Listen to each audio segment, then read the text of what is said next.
Why does the old man cringe community always want to invest on projects like the Coleco Chameleon or the Intellivision Amico?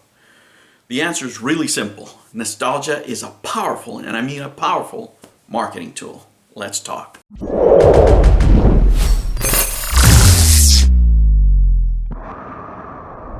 Hello humans, and welcome to another episode of Gen X Gamer. Today, let's talk about what is the draw of these type of projects to the old man cringe community. First, let's start off with the subjects, right? What do you guys call us, boomers now? To us it's a little confusing because we think of baby boomers, which are our parents, right? But we'll just call it the old man cringe community because I think it varies from 40 and above. I don't know. I don't know. But it tends to be the same kind of people that invest or promote these kind of things over and over again. Why is nostalgia so powerful? Think about it. When you talk about nostalgia in a product, and bigger companies do it all the time, it genuinely right away gives you a sense of positivity because you're thinking about things about the past, about your favorite things about the past. It brings good feelings, gives you a sense of belonging. So it's a real draw in marketing. It really, really is. And it's not a problem when you're buying, products that exist off the shelf, right? But nostalgia is a terrible counselor when it comes to investing, right? And that's what we're going to look at here, is how things can go terribly wrong. Specifically talking about the Chameleon, for example. You have a scenario here of the ultimate fake it till you make it, and it turned out to be fake it till you got caught. Because of nostalgia, people in these type of projects overlook things that are quite simply seen by many people. In that case, it got caught early, right? And you could see the mediocrity of the staff and the people trying to promote it right away when it was revealed that it was just all BS. It was not real. When it comes to the Intellivision Amico, you have an added factor. Now let's look at the people that we're talking about here. And I'm including myself in this. Pretty much for us, our influence in the market ended with the 7th generation. It really did. With this generation back here, that's probably why I collected so much. Right? It's the last time that some type of physical media really mattered. And it lasted so long, right? It was about 10 years, basically, that we were still able to participate in the market in the first half of that, if not 3/4 of it, right? Our vote still counted.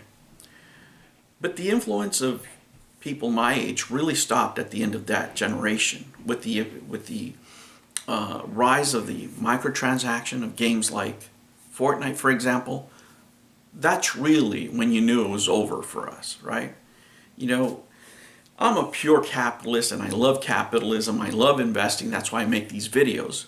But you have to know that this is a public market where people vote with their dollars. It's one of the most democratic places on the planet. And as much as I want to say that I love physical media and I love this and I love it and I love the other, the fact is people vote with their wallets, and they voted for these games to be outselling anything that we could do. Fortnite has made billions of dollars now, right? So, but what are we going to say? Keep on making cartridges?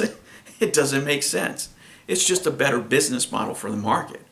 Those are the type of companies maybe you want to invest in because they're looking towards the future.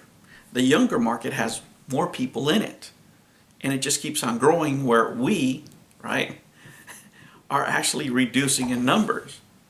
And that's a hard pill to swallow, right? So we're always reaching back to the past and how things were and how things were better. And that's okay when you're purchasing products that are, already made. But when you're talking about crowdfunding and you're talking about millions of dollars, with the Intellivision Amico, you have just a mixture of things that made this epically bad for any type of investing, especially by the people who invested. Who are we talking about here? Again, the old man cringe community. That's the majority of the supporters here. That's the majority of the investors. You add to that mix like quasi-celebrity, Tommy Tallarico. I didn't really know him before this. I learned about him throughout this whole thing, you know, as far as his work in the video game industry. I had seen him on TV, right?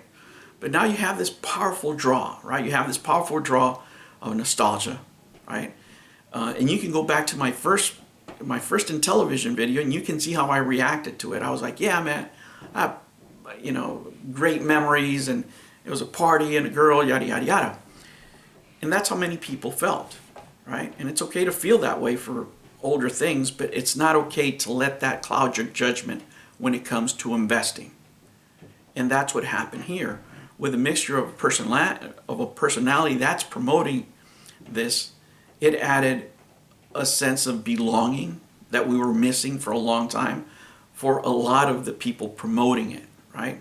That somebody in the video game industry would talk to you, as opposed to nobody talking to you. I might own, you know, more Sony PlayStation products than a lot of people, that most people on the planet, right?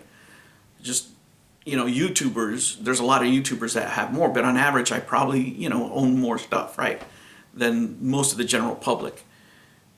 But I'm not their target audience, right? My opinion on their work really doesn't matter to them because I'm in the minority. And here you have a person from the video game industry willing to talk to people. That's a powerful draw, right? It probably isn't for younger people because you get more interactions in different ways. But for us, it's still the telephone, it's still personal communication, right? And that was a big draw for people. And some people were overly enthusiastic, let's just say, right? Because not only that they admired the fact that somebody was talking to them, they admired the man because he was a quasi-celebrity, right? Was on TV and now is a musician. As of right now, if you don't know what I'm talking about, if you don't know the levels that this can go to, right?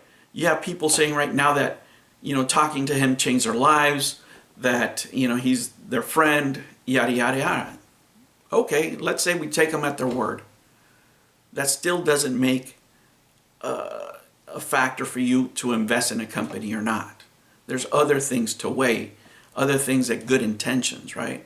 You can go to the Amico Reddit forum right now and look at some guy making Tommy Tallarico uncomfortable because he's praising him so much. Now, this gentleman is not known for being modest, but if you're praising him so much that you make him uncomfortable and he's got to change the subject, you're overdoing it. You know? And other people claim they healed them mentally and all kinds of stuff. And, you know, that's neither here nor there to the investor. That makes no difference whether this product is going to be successful or not. It has zero influence on the investment part of it. Now that this has turned out to be a disaster and we're getting the numbers, we're getting the figures, we're looking at, you know, family members working in the same divisions and all this crap, right? We don't know still what's inside the consoles. If you look at these people that promote these consoles that are blinded by nostalgia, they will never ask these questions. Why are you in the hole so much? Why are games that, you know, usually take a year and a half to make are not done now after, what, 4 years almost? 3 years? Twice the time? What is the sixth game? If we don't have a sixth game now, how were you ready the first time you said you were going to launch? Right? And the second launch, you already knew that you weren't ready and you still promoted it. And same for the third one. These are all rational questions that anybody would ask in any other investment that you would be making. But that didn't happen here. They were able to raise even more money, right? Because of this, because of people promoting, right? You have people doing things that are just unethical, being investors and still promoting the console. They're going overboard because now you mix in a little bit of tribalism and it's off the chains. Right? I love the idea. It was poorly executed and I could recognize that. But in the moral sense, you're doing your audience a disservice, right? I may love the wood grain foot bath, right? Big fan. But that doesn't mean you have to be, right? My nostalgia are actually for those colors. When I was growing up, you know, that wood grain, whether it's a sticker or real wood grain, it really doesn't matter. Along with that polished brass look, that was what was considered expensive when I was growing up. So that's the nostalgia for me, right? I would like to own that. You know, that would look like a console that would have been made in the show that I used to watch. It was called 1999, Moon-based 1999 or something like that. That would look perfect there. That would look like a console that somebody would have thought would have been in the future of 1999 in the 70s. Does that mean that I'm going to put thousands of dollars in this? Absolutely not. Does that mean that I'm going to lose objectivity? No. But a lot of these people are not sophisticated investors. They came out with the greatest of intentions, right? Wanting to support something that they liked, that they believed in. But in the end, it looks like it was just smoke and mirrors. And they have a hard time accepting it. Now they will talk about anything else except for the facts of how the business is run. What can we learn from this? Well, guys, it's okay to be nostalgic. It's okay to want things from the past. But never, never back up your feelings with money when it comes to investing. Nostalgia is a powerful drug that will make you lose a lot of money if you invest in it.